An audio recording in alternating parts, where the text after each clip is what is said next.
பிரியமானவர்களே, ஆண்டவராகிய இயேசு கிறிஸ்துவின் நாமத்தினாலே உங்கள் யாவரையும் அன்போடு கூட நான் வாழ்த்துகிறேன்.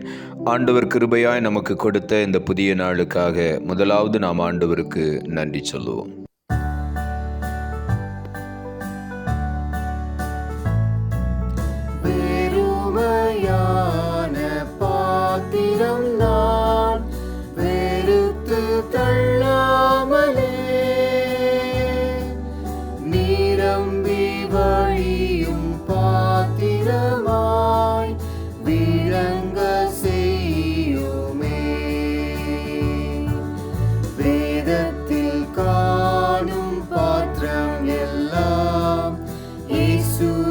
போற்றிடுமே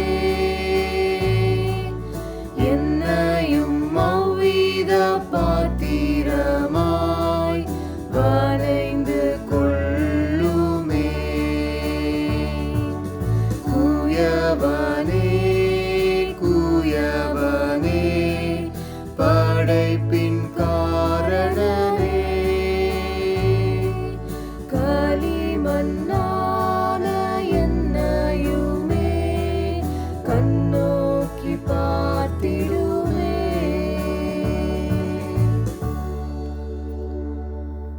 இந்த நாளுக்கு அந்த ஆண்டவர் கொடுக்கிற ஒரு வார்த்தை சங்கீதங்களின் புஸ்தகம் 144வது அதிகாரம் 13வது வசனம். சங்கீதம் 144:13. எங்கள் களஞ்சியங்கள் சகலவித வஸ்துக்களையும் கொடுக்கத்தக்கதாய் நிரம்பி இருக்கும். இந்த காலை வேளையில் ஆண்டவருடைய வார்த்தை சொல்லுகிறது, எங்கள் களஞ்சியங்கள் சகலவித வஸ்துக்களையும் கொடுக்கத்தக்கதாய். அப்படி என்றால் நம்முடைய களஞ்சியங்களை ஆண்டவர் நிரப்பி மற்றவர்களுக்கு கொடுக்கத்தக்கதாக ஆண்டவர் நிரம்பி வழிய செய்கிற தேவனாயிருக்கிறார். ஆகவே இந்த காலை வேளையில் நமக்கு மாத்திரமல்ல, நிரம்பி வழிந்து மற்றவர்களுக்கும் கொடுக்கத்தக்கதாய் என்று எழுதப்பட்டிருக்கிறது. சகலவித வஸ்துக்களையும் கொடுக்கத்தக்கதாய் நிரம்பி இருக்கும். இந்த காலை வேளையில் நம்முடைய களஞ்சியங்களை ஆண்டவர் நிரப்பும் பொழுது சகலவித வஸ்துக்களையும் நமக்கு தருவார். அதை மற்றவர்களுக்கு கொடுக்கத்தக்கதாய் அது இன்னும் நிரம்பிக் கொண்டே இருக்கும். அதைத்தான் இங்கே ஆண்டவருடைய வார்த்தை சொல்லுகிறது. நீதிமொழிகளின் புஸ்தகம் 8ஆம் அதிகாரம் 20ஆம் வசனம் சொல்லுகிறது, என்னை சிநேகிக்கிறவர்கள் மெய்ப்பொருளை சுதந்திரிக்கும்படிக்கும் அவர்களுடைய களஞ்சியங்களை நான் நிரப்பும் படிக்கும் என்று இங்கே எழுதப்பட்டிருக்கிறது. என்னை சிநேகிக்கிறவர்கள், ஆண்டவரை சிநேகிக்கிறவர்கள் மெய்ப்பொருளை, ஆண்டவருடைய ஆசீர்வாதத்தை அவர்கள் சுதந்திரிக்கும்படியாக அவர்கள் களஞ்சியங்களை நான் நிரப்புவேன் என்று ஆண்டவர் இங்கே வாக்கு பண்ணியிருக்கிறார். ஆண்டவரை நாம் நேசிக்கும் பொழுது நம்முடைய களஞ்சியங்களை ஆண்டவர் நிரப்புகிற தேவனாயிருக்கிறார். நான் உள்ளத்தின் ஆழத்திலிருந்து ஆண்டவரை நேசிக்க வேண்டும், முழு மனதோடு அவரிடத்தில் அன்பு கூற வேண்டும், முழு பலத்தோடு அவரிடத்தில் அன்பு கூற வேண்டும். அப்படி நாம் அன்பு கூறும் பொழுது ஆண்டவர் நம்முடைய களஞ்சியங்களை நிரப்பி ஆசீர்வதிப்பார். உபாகம புஸ்தகம் 28ஆம் அதிகாரம் 8ஆம் வசனம் சொல்லுகிறது, கர்த்தர் உன் களஞ்சியங்களிலும் நீ கையிடும் எல்லா வேலையிலும் உனக்கு ஆசீர்வாதம் கட்டளையிடுவார். உன் தேவனாகிய கர்த்தர் உனக்கு கொடுக்கும் தேசத்திலே உன்னை ஆசீர்வதிப்பார். இந்த உபாகமம் 28ஆம் அதிகாரத்தில் ஆண்டவருடைய வார்த்தைக்கு, கட்டளைகளுக்கு நாம் கீழ்ப்படியும் பொழுது இந்த ஆசீர்வாதங்களை எல்லாம் நமக்காக ஆண்டவர் ஆயத்தப்படுத்தி வைத்திருக்கிறார்.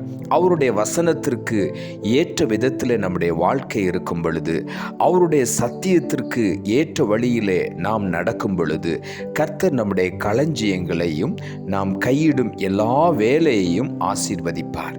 இந்த காலை வேளையில் எனக்கு ஆசீர்வாதம் இல்லையே என்று சொல்லி ஒருவேளை நீங்கள் சோர்ந்து போயிருக்கலாம். இந்த காலை வேளையில் ஆண்டவர் சொல்லுகிறார், நீ கையிடும் எல்லா வேலையிலும் நான் ஆசீர்வதிப்பேன் என்று ஆண்டவர் சொல்லுகிறார். ஆகவே இந்த காலை வேளையில் நமக்கு கொடுக்கிற தேசத்தில் ஆண்டவர் நம்மை ஆசீர்வாதமாய் வைப்பார்.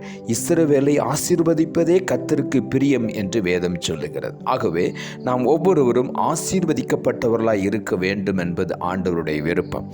நாம் மட்டுமல்ல, நம் மூலமாய் மற்றவர்கள் மற்றவர்களும் ஆசீர்வதிக்கப்பட வேண்டும் என்பதுதான் ஆண்டவருடைய விருப்பம். அப்படி என்றால் ஆண்டவர் நம்மை நிரம்பி வழிகிற அளவுக்கு ஆசீர்வதித்து மற்றவர்களுக்கும் நம்மை பிரயோஜனமாய் மாற்றுவார்.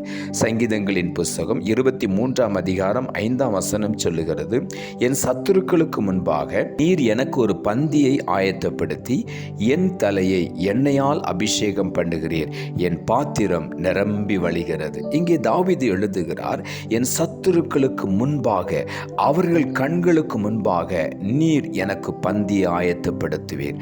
மாத்திரமல்ல, சத்துருக்களுக்கு முன்பாக என் தலையை உம்முடைய எண்ணெயினால் அபிஷேகம் பண்ணுகிறீர் என்று சொல்லுகிறார். என் பாத்திரம் நிரம்பி வழிகிறது.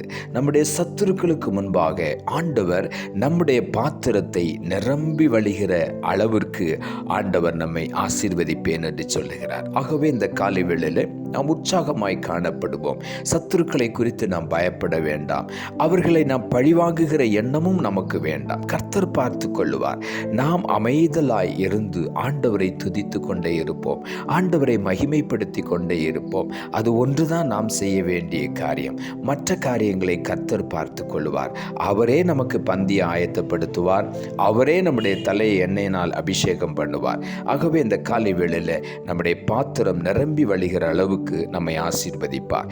நீதிமொழிகளின் புஸ்தகம் 3 அதிகாரம் 9-10 சொல்லுகிறது, உன் பொருளாலும் உன் எல்லா விளைவின் முதற் பலனாலும் கர்த்தரை கனம் பண்ணு, அப்பொழுது உன் களஞ்சியங்கள் பூரணமாய் நிரம்பும், உன் ஆலைகளில் திராட்சரசம் புரண்டு ஓடும் என்று ஆண்டவர் சொல்லுகிறார்.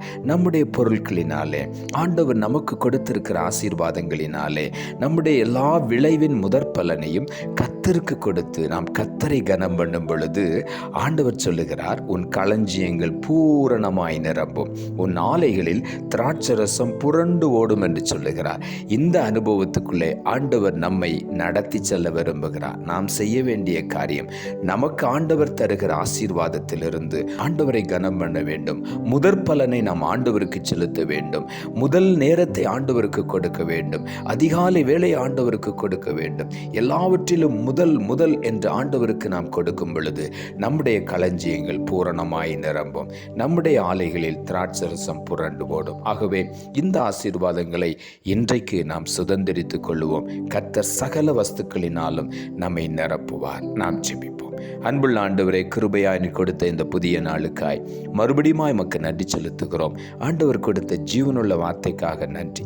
எங்கள் களஞ்சியங்கள் சகலவித வஸ்துக்களையும் கொடுக்கத்தக்கதாய் நிரம்பி இருக்கும் என்ற வார்த்தையை கொடுத்தேன்.